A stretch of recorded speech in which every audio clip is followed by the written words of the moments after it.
remember one time we were doing a big training program for Hilton Hotels, and it was a really large group of people. It was in a conference center in one of the Hilton international conference centers, and so I'd been presenting the morning. Me and a couple of other staff people were helping train these folks, and we took a break for lunch.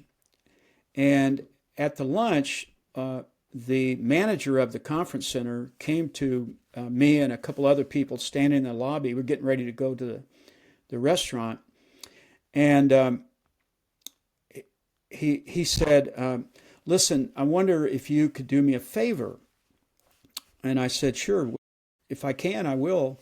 He said, "What I need you to do is come in the back and pray with some of our staff members." And it caught me off guard, because we were there training. It was a customer service training, and had nothing to do with church, Christ, Christianity, nothing. And I said, "Really?" And he goes, "Yeah, we all know you guys are Christians."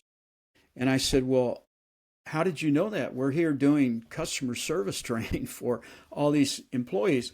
He said, "Oh yeah, we know. We know. And we've got several of our staff members are non-believers, and they want you to pray with them in the back. And there's some people that have some issues, and they want you to. We're wondering if you." So we went in this back, and there was like 30 some people out of this big crowd.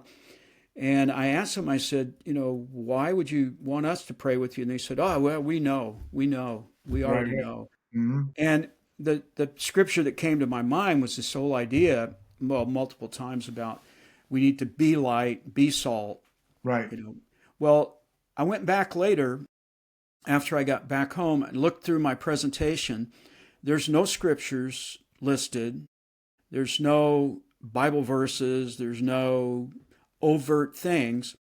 But as one of the staff people pointed out, a lot of the principles for customer service that we taught and still teach, they're very, very basically based on the scripture. Sure. Sure. And so even though the scripture itself isn't manifest overtly, these people saw light in us.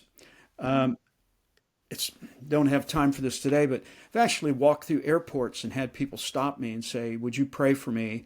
And I'm like, "Okay, do I know you? No, but I know you're a believer."